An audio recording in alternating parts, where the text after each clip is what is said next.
What's up, everybody? Welcome back to Unparalleled Universe for another action figure review, and today we're taking a look at the brand new Yolopark AMK miniseries Transformers model kits. And I want to give a huge thank you to Yolopark for sending these out to me to review. I do appreciate it. You guys are always awesome. But let's go ahead and jump right into this, starting off with the packaging. So I'm a little confused by the packaging, to be honest with you, because I've seen like a couple of reviews of these guys, and it seems like everyone has different packaging for some reason. So the way that I received these figures is that each one of these was in pieces and a little baggie and then thrown into like a bigger cardboard box along with some other stuff, and then this box was kind of like folded up inside of that other box. So you know, I don't think that all these figures come in this one box. It seems too small for that.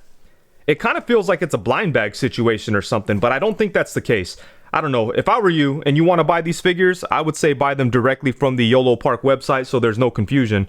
I did buy Optimus Prime from Amazon and it came in this big old box. And then I did see one review that had all of the figures in little baggies inside of a box like this, but it had this artwork on it. So I don't know what the hell's going on with the boxes. It doesn't really matter. It's all about the toys. But, you know, the box does have some cool classic looking Transformers artwork, so that does look really good. Nothing going on in the back. It's a bunch of bullshit. And then on the side, we get a look at the villains from the wave. And then on this side, we get a look at the heroes from the wave. So yeah, it does look really good, but it could definitely be confusing if you were buying these like at a convention or something and you just saw this box.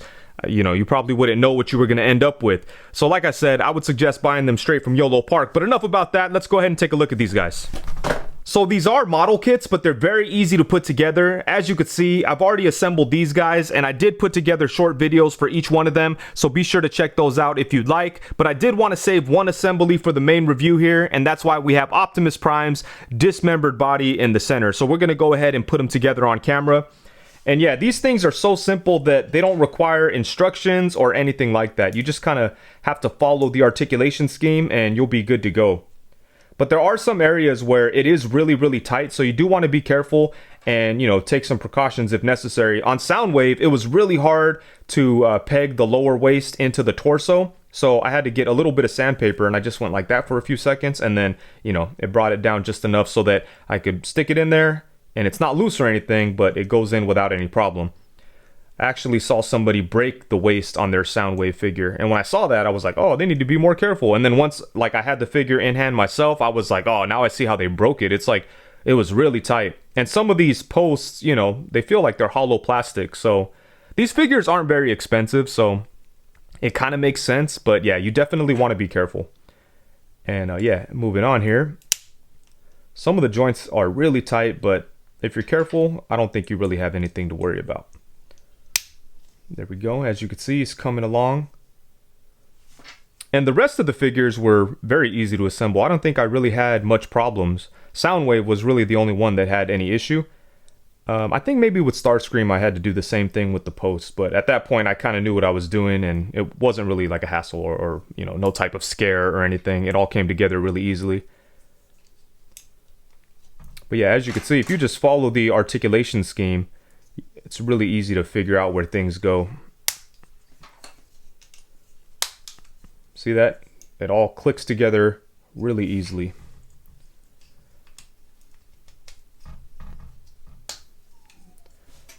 And you want to be very careful with the guns too. Again, with Soundwave gave me the most issues, but it's really hard to get his gun in and out of his hand. But with Optimus Prime and Bumblebee, it's pretty easy. But yeah, you want to be careful because the plastic does seem a little thin.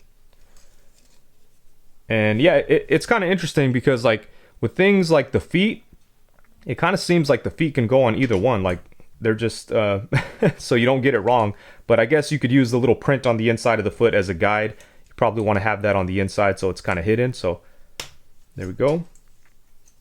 Yeah, and as you can see, it takes just a couple of minutes to put these guys together, and it would have taken me even less time if I wasn't here rambling about whatever. But yeah, look at that. Oops. Boom, there we go. And that is a really nice looking Optimus Prime. Damn, that is super cool. So yeah, these are very easy to put together. You basically just have to follow the articulation scheme and use some common sense and you'll be good to go. But let's go ahead and take a look at each one of these, starting off with Optimus Prime since he's front and center. And yeah, as you could see, that's a really good looking Optimus Prime figure. Very G1.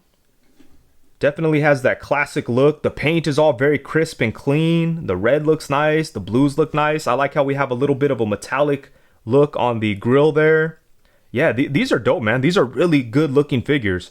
And it's crazy because they're only like $11. They're $11 plus shipping, and they look this good. And the articulation is pretty nice too. But yeah, as far as Optimus Prime goes, I don't really see anything. Nothing jumps out as a negative. It just looks like a really good looking G1 Optimus Prime with some crisp paint and some nice metallic work.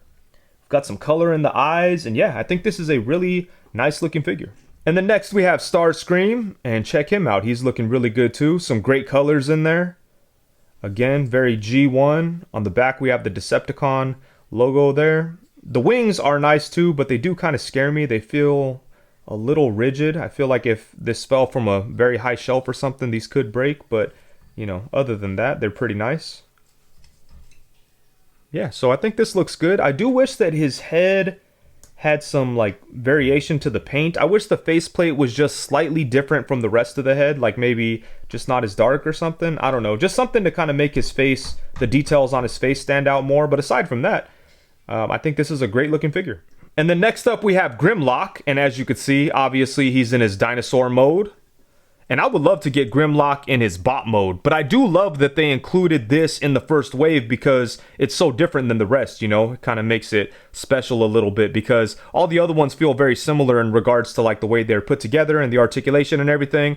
Grimlock was a nice change after putting together some of those. But yeah, I think he came out really good. I love the gold color on there and how it looks against like the matte color of the rest of the figure.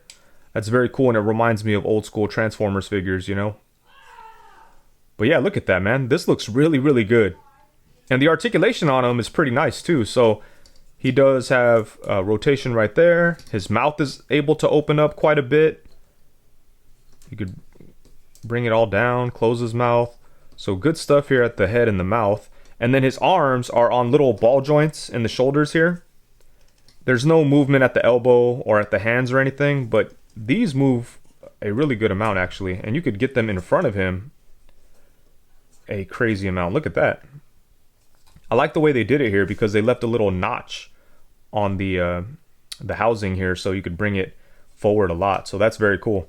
And then the legs move, and you know, he could bend at the knee there, and that's about it for the articulation. But definitely, oh, and I guess you could count this kind of, but yeah, not a whole lot, but definitely enough for a big robotic dinosaur. But yeah, I think this one is definitely one of the highlights of the wave. He's just so different and cool. So yeah, this is a fun Grimlock. Hopefully they get us a bot mode eventually. And I knew they were going to kill it on Megatron because they did such a good job with the bigger model kit. But yeah, this came out really nice. Unfortunately, he doesn't have any metallic paint on him, you know? All of it just kind of looks like a gray plastic. So I think it would have looked better if he had a little bit of metallic work. But other than that, the paint is really nice. Everything is very crisp, you know? The Decepticon logo, the eyes, all of that looks really good. And yeah, definitely a really well done Megatron figure. He's got his gun in the back. He's got his gun on the arm here. And yeah, I think they killed it with him for sure. And Soundwave is probably my favorite of the bunch. And yes, a lot of that has to do with the fact that he's my favorite Transformers character. But on top of that, I think they did a great job on this figure. I love the way it looks. Definitely classic. And everything is very crisp and clean. The figure's a whole lot of fun to play with. And it just looks good. Look at that. Oh man, that's so dope. I love the metallic on the face. And then the clean look of the, you know, chest window thing. You've got the Decepticons logo on there. You've got the buttons right here on the waist. And yeah, look at that, man. It just looks really good. His cannon hinges, which is nice.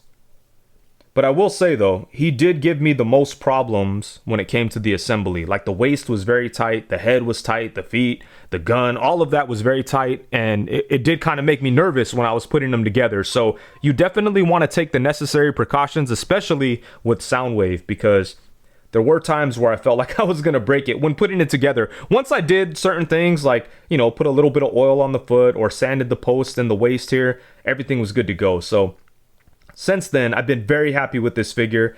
And yeah, I think they killed it, man. He looks great and he's fun to play with. Yeah, he's awesome. I love it. And then lastly, we have Bumblebee. And he is definitely my second favorite out of all of these figures. And honestly, if I was speaking objectively, I would say that he's probably the best of the bunch. But, you know, my love for Soundwave as a character, it's going to make me give him the edge. But I will say that Bumblebee is probably the best figure out of all of these.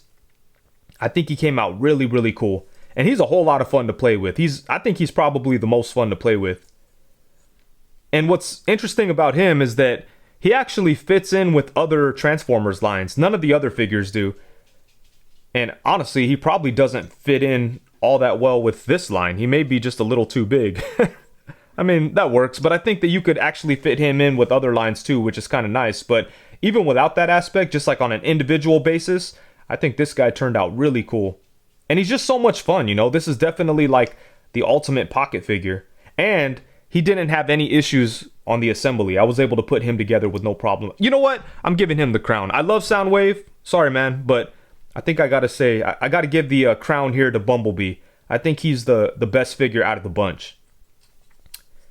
And yeah, this is great, man. They definitely killed it on him. And it's cool that he's a little bit more versatile than the rest of them. And then for accessories, each figure, with the exception of Grimlock, comes with 3 sets of hands. Each get a set of open hands, a set of pointer finger hands, and then a set of gripping hands that could be used to hold on to the guns that some of them come with. Not all of them come with guns, but 3 of them do, including Bumblebee, Optimus Prime, and Soundwave. So yeah, there's not a whole lot going on in the accessories department, but there's definitely something. I really do appreciate 3 sets of hands for each one of them. I think that's awesome at this price point. Like, that's kind of above and beyond. It's a little bit more than I would have expected, you know? And when it comes to the scale, these guys are kind of all over the place with it. Optimus Prime, Megatron, Starcream, and Soundwave all scale together pretty well, but Grimlock seems to be a little on the small side, and Bumblebee seems to be just a little bit too big. So I really don't think that accurate scale was a focus when they were putting these guys together. They kind of just did whatever works for each figure, like on an individual basis. And there's not a whole lot of crossover potential here either. You can't really put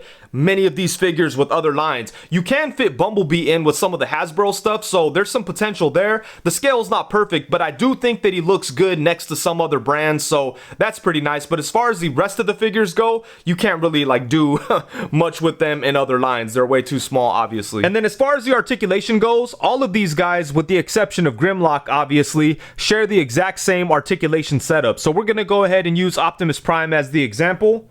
And I would say that Yolopark did a pretty good job with the articulation, especially considering the size and the price of these figures. I feel like they were able to fit in a good amount into these little bodies. And, you know, all the articulation points are basically where the parts come together. They kind of function as a connection point and a point of articulation. So that's pretty good, and everything just kind of flows together. All the articulation is well hidden in the figures, and I think they look really good, and most of it functions really well. So let's go ahead and see what we have going on here, starting off at the head. So the head is on a ball joint, so we get some nice tilting action. So that's nice. And then he's only able to look up to about right there, so not a whole lot looking up. And then he could look down to about right there, which is pretty good. And then obviously he gets some side-to-side action. So pretty good movement at the head. I especially like the tilting. That's nice. And then for the torso, there's really not a whole lot going on. They get a swivel at the waist, and that's about it. None of them have any type of like ab crunch or anything. And, you know, usually I always prefer like an ab crunch, but I totally understand why they couldn't fit it into here, you know. And then for the arms, they are on ball joints, so they can go all the way around. And I like how they left a little cutout on the top of the shoulder so that you could bring the arms up. And, you know, again, all of the characters have that situation, so that is nice. And, you know, with Starscream, his guns kind of get in the way, the guns that are on his shoulders. And, you know, obviously, Soundwave has his cannon up here by his head, so that might hinder things. But yeah, you know, there are limitations based on the characters, but for the most part, all of them are able to bring their arms up just like that. So I really like the way they did the shoulder cutout there. And then they do have upper bicep swivel. And then they have single jointed elbows. And they all get pretty good range. As you can see on Optimus Prime, we get a little bit more than 90. And then they have swivels at the wrists. And that's about it there. And yeah, I think they did a pretty good job with the arms. You know, it's always difficult, like, getting good articulation in, like, Transformers arm areas, you know, because they always have like big bulky arms. Optimus Prime has these big old shoulders, but yeah, you can still get some good stuff going, get some punching action there.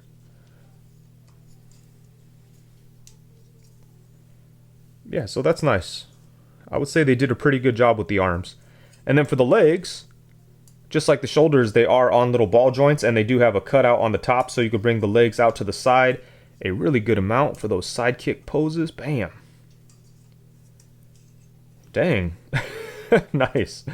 So yeah, he could kick to the side a really good amount. He could kick forward. And I think they did a really good job with this area on Optimus Prime. A lot of companies come down too low right here, and then it like blocks the leg movement. But right here, I think they found a good like spot for it. So that's nice. And then they do come back to right there. And they do have upper thigh swivel, but it's pretty tight, so be careful there.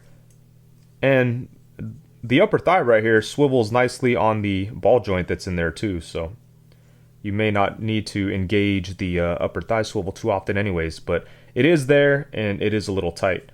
And then he does have single jointed knees, and you know, they get a little less than 90. And then the feet are on ball joints, so we get a little bit of side to side action. They come forward to right here, come up to right there, and you could also swivel them, but you know, sometimes like the design of the lower leg can kind of get in the way of the foot, but there's still pretty good movement, especially the side to side action there. That's nice. So yeah, like I said, man, the articulation on these little guys is pretty damn good. Alrighty, so overall, at the end of the day, when the smoke clears, the dust settles, and it's all said and done, I think these little guys are really, really cool. Yolopark did a great job on the entire set. My favorites are definitely Soundwave and Bumblebee, but each one of them is cool in their own way. I love the lineup for Wave 1. They gave us a bunch of must-haves and then a curveball with Grimlock, so I think that's awesome. I love the designs. They definitely scream G1. You can't go wrong with that. They're all very well sculpted. Everything is crisp, has a lot of detail. The paint work is super nice. Articulation is very impressive as well. These guys are really small, but they were able to fit in a good amount of articulation, and these guys are just a whole lot of fun to play with, so that's nice. As far as accessories go, I was surprised that they came with so many sets of hands. Each one of them comes with 3 different sets. That's pretty crazy for something as small as this, you know, or for something like this that's like a model kit that doesn't cost very much. The fact that they gave them any accessories is pretty crazy, and some of them have guns, so that's pretty cool too. But yeah, man, these little guys are great, and they appeal to me personally because I'm a big fan of little figures that you could pick up and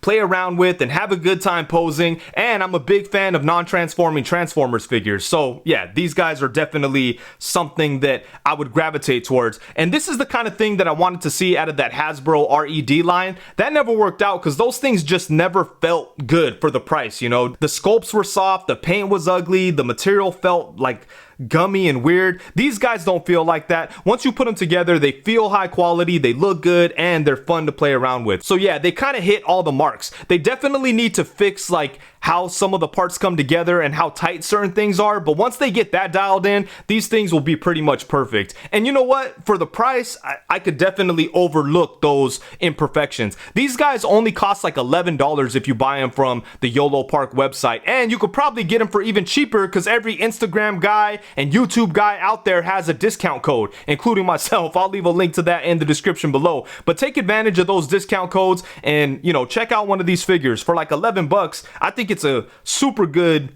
like value because there's a lot of good stuff going on here, and yeah, I'm happy with them. But yeah, with that, I think that's it. Thank you so much for watching. Please be sure to like, comment, subscribe, and all that good stuff. Also, be sure to hit the bell notification so you know every time that I go live. Thank you very much. Peace.